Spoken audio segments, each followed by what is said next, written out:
NDA वाले कहते हैं कि अगर तेजस्वी का सरकार आ गया, राजद का सरकार आ गया, महागठबंधन का सरकार आ गया तो भैया जंगल राज आ जाएगा बिहार में। अभी डबल इंजन की सरकार में हत्याएं और बलात्कार हुआ है।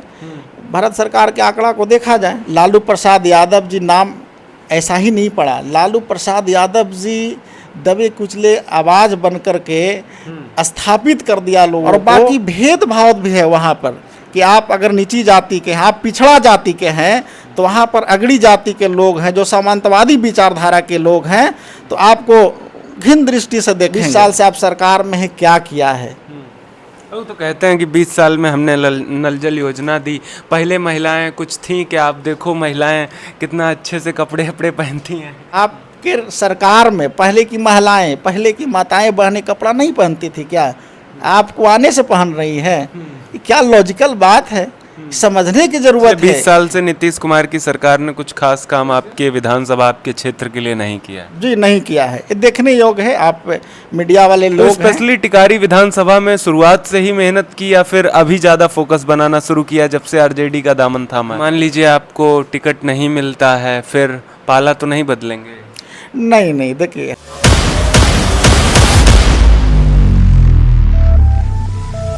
नमस्कार दोस्तों, तो बिहार में चुनाव की जो आंधी है वो चल चुकी है और उसी के साथ साथ तारीखों का भी ऐलान हो गया है। हम बता दें अभी हमारे साथ मौजूद हैं टिकारी विधानसभा से शंभूनाथ यादव जी, जो कि बताया जाता है कि आरजेडी कैंडिडेट की जो रेस चल रही है उनमें इनका भी नाम है और इन्हीं से हम बातचीत करेंगे बिहार में चुनावों की चर्चा को लेके और कैसे इन्होंने छात्र राजनीति से इस राजनीति तक ये जो कदम रखा है। तेजस्वी यादव जी ने आपकी जो सदस्यता ग्रहण कराई पार्टी में, तो कैसे कुछ क्या हुआ तो वही डिस्कस करेंगे। तो पहले तो स्वागत है आपका हमारे चैनल में। आपका भी बहुत बहुत धन्यवाद। मेरा पहला सवाल यही रहेगा आपसे कि छात्र राजनीति से फिर एकदम स्टेट लेवल की राजनीति में एक बड़ी पार्टी के साथ आना कैसे संभव हुआ?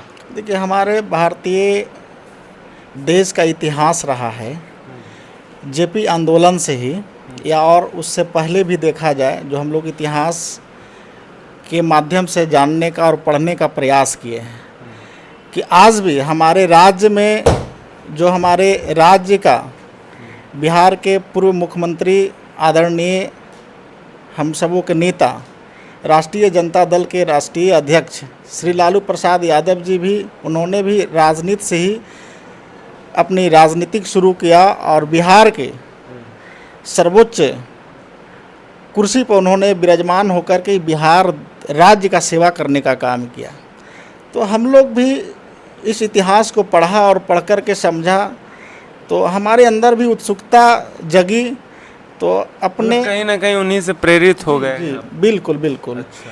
तो मेरे अंदर भी आदरणीय लालू प्रसाद यादव जी के विचारधारा से लैस होकर के हमने स्कूल से, उन्होंने विश्वविद्यालय से राजनीति शुरू किया है, लेकिन मैंने स्कूल से उनसे प्रेरित होकर के स्कूल से राजनीति शुरू किया। उसके बाद मौका भी मिला हमारा राजनीति करने का मगध विश्वविद्यालय बोधगया में, जो कि हम 2018 में गठबंधन समर्थित प्रत्याशी भी रहे थे, छात्र यूनियन का सफलता भी मिली थी। और उसके बाद एक पार्टी का जिला अध्यक्ष भी हम काफ़ी दिन तक गया कर रहा हूँ। और मतलब एक पार्टी के आप जिला अध्यक्ष भी रहे हैं जब छात्र राजनीति करते थे? जी। छात्र पार्टी का नाम क्या होगा? स्वराज पार्टी लोकतांत्रिक थी। अच्छा। हमारा आदरणीय। तब आप आरजेडी से क्यों नहीं जुड़े? आरजेडी तो तभी भी थी। एक्चुअली जिनके साथ हम पहले जुड़े थे उनका हमारा भावनात्मक जुड़ाव था और उनको हम एक आदर्श समझते थे और हमारा छोटा भाई समझ करके हमेशा मार्गदर्शन भी दिखाने का भी प्रयास करते रहते थे, गाइडलाइन करते थे। और आज जीवन में जो व्यक्ति सफल हुआ है उसके पीछे किसी महान व्यक्ति का हाथ रहा है, तभी जा कर के सफलता प्राप्त किया है। उसी तरह से आदरणीय सोम प्रकाश जी हमारे आदर्श रहे, हमारे गुरु रहे हैं और हमको राजनीति में भी बहुत आगे तक बढ़ाए हैं।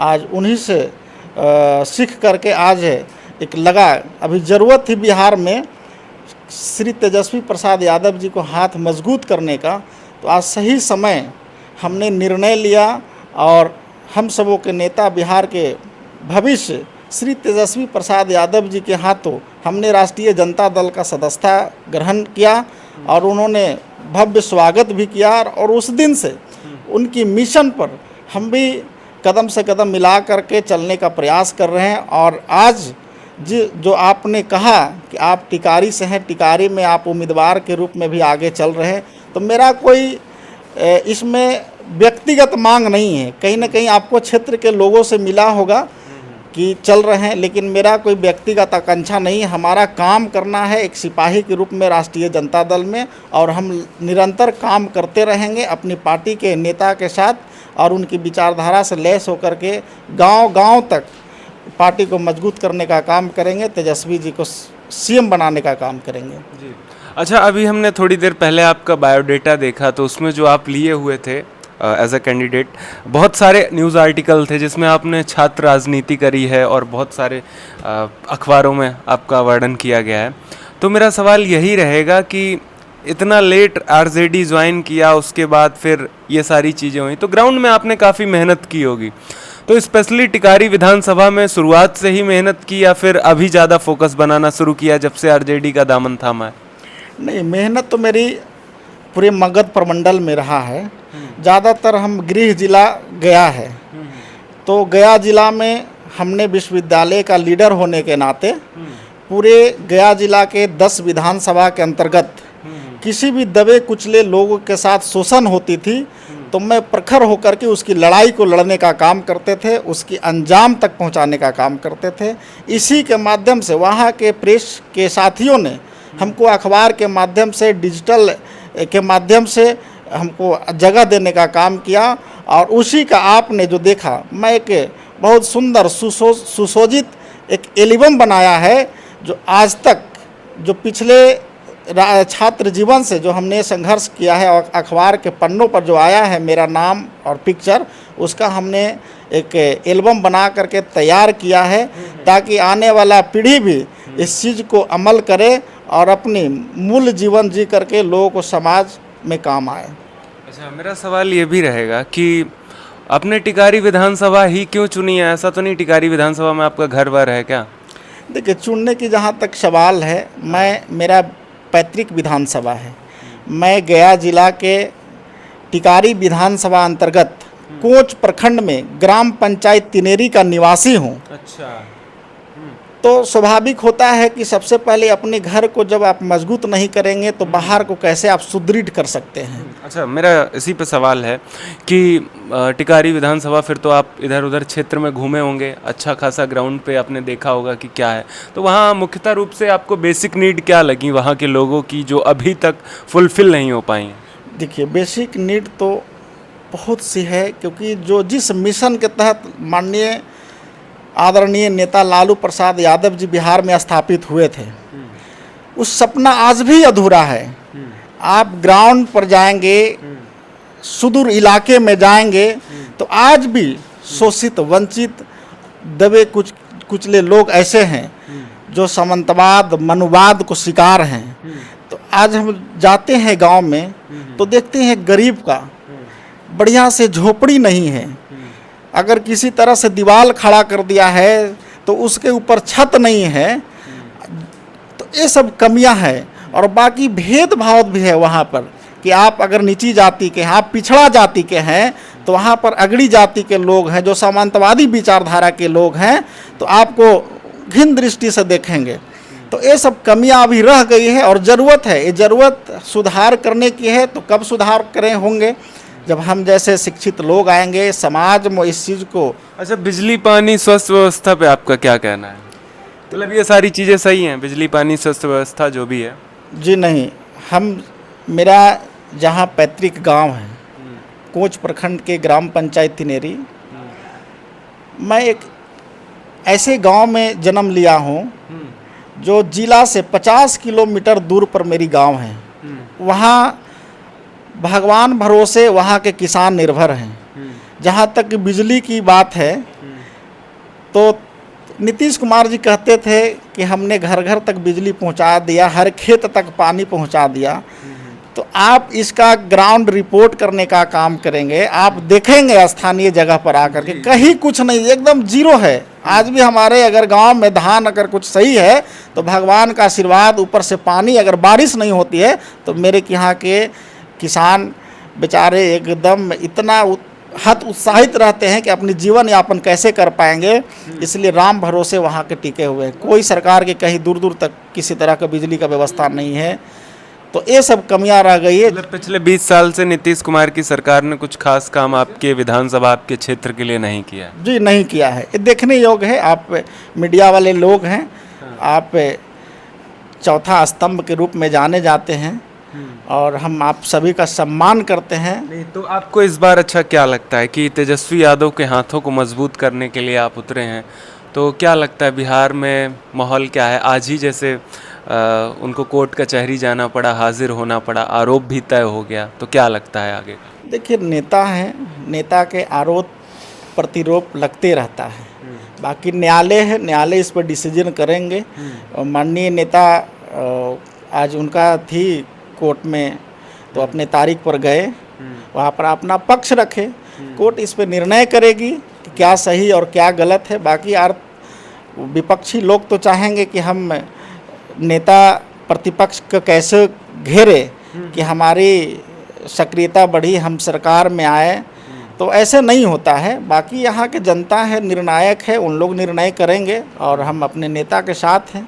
मतलब तेजस्वी जी को सीएम बनाना है, क्योंकि तेजस्वी जी में अनंत संभावनाएं दिख रही है। क्योंकि जब सरकार में रहे तो हम युवाओं को, जो देखिए बहुत सारे युवा ऐसे हैं जिनका शादी के बगैर, नौकरी के बगैर शादी नहीं हो रही थी, उनके घर परिवार में सम्मान घटते जा रहा था, वैसे युवा इनके सरकार में 17 महीने के कार्यकाल में ये सब आकांक्षाएँ पूरा हुआ है। तो हम उम्मीद ही नहीं, विश्वास करते हैं कि सरकार बनती है तेजस्वी जी का, जिस तरह से इन्होंने घोषणा किया है कि घर घर तक नौकरी पहुंचाएंगे।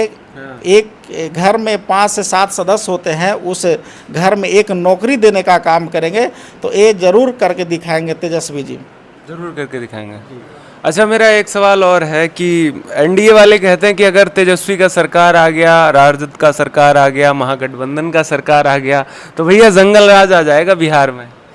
देखिए, अब तो कहने वाले कहते रहें, ऐसा कुछ है नहीं। जंगल राज आंकड़ा निकाला जाए, देखा जाए कि तेजस्वी जी के पिताजी पर आरोप लगाते हैं, जो जिनका लालू प्रसाद यादव जी नाम ऐसा ही नहीं पड़ा। लालू प्रसाद यादव जी दबे कुचले आवाज़ बन कर के स्थापित कर दिया लोगों को, उसके बाद आज फिर से रिटर्न कहते हैं जंगल राज आएगा। तो अब यहाँ के शिक्षित लोग हो गए हैं, समझदार लोग हो गए, कहते हैं कि दिन दहाड़े महिलाओं का रेप, हत्या, बलात्कार और किडनैपिंग होती रहती थी। तो देखा जाए ना, हम कहेंगे तो नहीं विश्वास होगी। भारत सरकार की आंकड़े हैं कि लालू प्रसाद, एनसीआरबी का डेटा आप बताना चाह रहे हैं? हाँ, एनसीआरबी का डेटा देखा जाए, भारत सरकार का आंकड़ा है, क्योंकि उन्हीं का केंद्र में सरकार है। लालू प्रसाद जी के रीजन में ज़्यादा हत्याएं होती थी, बलात्कार होता था, कि अभी डबल इंजन की सरकार में हत्याएं और बलात्कार हुआ है। भारत सरकार के आंकड़ा को देखा जाए, साफ दूध के दूध और पानी का पानी हो जाएगा कि जंगल राज किसके राज में है, किसके राज में है। अच्छा, बाकी लोग याद दिलाते रहे, लेकिन अब ये बिहार के लोग समझ चुके हैं कि इन लोग जंगल राज, अरे अपना तो दिखाइए ना, 20 साल से आप सरकार में है, क्या किया है। वो तो कहते हैं कि 20 साल में हमने नल जल योजना दी, पहले महिलाएं कुछ थीं कि आप देखो महिलाएं कितना अच्छे से कपड़े वपड़े पहनती हैं। अपना काम गिनाना चाहिए, तो फिर जंगल राज की क्यों बात लाते हैं? उन जंगल राज रिटर्न की बात क्यों कहते हैं? आपके सरकार में पहले की महिलाएं, पहले की माताएं बहनें कपड़ा नहीं पहनती थी क्या? आपको आने से पहन रही है? क्या लॉजिकल बात है? समझने की ज़रूरत है कि यहाँ की माताएं बहनों के कितना ही सम्मान कर रहे हैं। अच्छा, आप लोग लगाते हैं कि अचेत अवस्था में है नीतीश कुमार जी, तो उनका क्या लगता है, मेंटल कंडीशन सही है या फिर जो नेता प्रतिपक्ष तेजस्वी जी बोलते हैं वैसा ही कुछ है? देखिए, हमारे नेता प्रतिपक्ष आदरणीय श्री तेजस्वी प्रसाद यादव जी खुद बोलते हैं कि मेरी उम्र कच्ची है, लेकिन हमारी बात जो है प्रभावशील है, क्योंकि अचेत अवस्था में माननीय नेताजी आरोप लगाते हैं।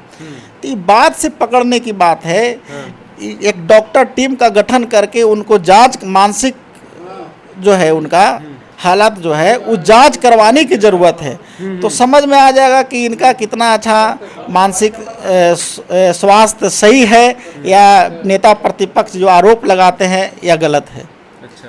तो इसलिए हम कहेंगे कि नहीं, मेरा नेता प्रतिपक्ष जो बोलते हैं उनकी बातों में दम है और इनकी डॉक्टर को सलाह लेना चाहिए आदरणीय श्री नीतीश कुमार जी का, और अब नेता प्रतिपक्ष को आशीर्वाद दे ताकि बिहार को सुदृढ़ बनाने का काम करेंगे। अच्छा, आखिरी सवाल हमारा ये और है कि अभी महागठबंधन का सीएम का चेहरा तय नहीं हुआ है ना, तो क्या लगता है कि तेजस्वी जी होंगे या फिर कोई और सीएम का चेहरा हो सकता है? नहीं, महागठबंधन तो तय कर दिया है। तय कर दिया, अभी मोहर नहीं लगा है औपचारिक? नहीं, औपचारिक लग चुका है, सब ठीक ठाक है, वहाँ पर सब तय हो गया है। महागठबंधन में ऐसा कहीं कुछ दूर दूर तक नहीं है, मतलब सब तय हो चुका है। बस बिहार का सीएम कैंडिडेट आदरणीय श्री तेजस्वी प्रसाद जी हैं। पूरे महागठबंधन ने विचार कर लिया है और इनको मजबूती से सीएम कैंडिडेट फेस बनाया है, और इस बार 2025 में सीएम कैंडिडेट के रूप में पूरे बिहार के जनता देखने का काम करेगा। जी। अगर मान लीजिए आपको टिकट नहीं मिलता है, फिर पाला तो नहीं बदलेंगे? नहीं नहीं, देखिए हम बहुत ज़्यादा टिकट नहीं, हम सरकार बनाने आए हैं। हाँ। एक होता है कि मैं उम्मीदवारी पेश किया हो तो हमको टिकट मिले तो हम मन से लगेंगे, यहाँ कुछ ऐसा दूर दूर तक है ही नहीं। हम आए हैं सीएम बनाने। अच्छा, मान लीजिए आपको जनसुराज मौका दे दे या कोई दूसरी पार्टी, फिर? नहीं, देखिए हम जिस विचारधारा से हैं, जनसुराज का एक एक बात हम उसको पॉइंट टू पॉइंट खंडन कर सकते हैं, क्योंकि उनका जो है कॉरपोरेट की राजनीति करने आए हैं, और राजनीति में कोई कॉरपोरेट नहीं होती है। यहाँ समाज के साथ उठना बैठना होता है, उसके सुख और दुख में चलना होता है, उसके ज़रूरतों को पूरा करना होता है। और आप यहाँ चले हैं कॉरपोरेट की तरह राजनीति करने, बिजनेस करने, तो राजनीति बिजनेस नहीं ना है। आप करते रहिए, हम लोग अपना काम करते रहेंगे, महागठबंधन के लोग काम करते रहेंगे, जनता सब देख रही है, सब समझ रही है। चलिए, बहुत बहुत धन्यवाद, आपसे बातचीत करके अच्छा लगा। चलिए, बहुत बढ़िया निखिल जी, आपका भी धन्यवाद। तो अभी हमारे साथ थे शंभूनाथ जी, जिनसे हमने बातचीत की बिहार की राजनीति को लेकर, और वहीं टिकारी विधानसभा की बात की, क्योंकि टिकारी विधानसभा से कैंडिडेट के रूप में शंभूनाथ जी का नाम रेस में चल रहा है। खैर, आप लोग ऐसे ही सच्चाई और वास्तविकता के साथ हर एक खबर को देखते रहिए द डिप्लोमेटिक इंडिया। जय हिंद, जय भारत, धन्यवाद।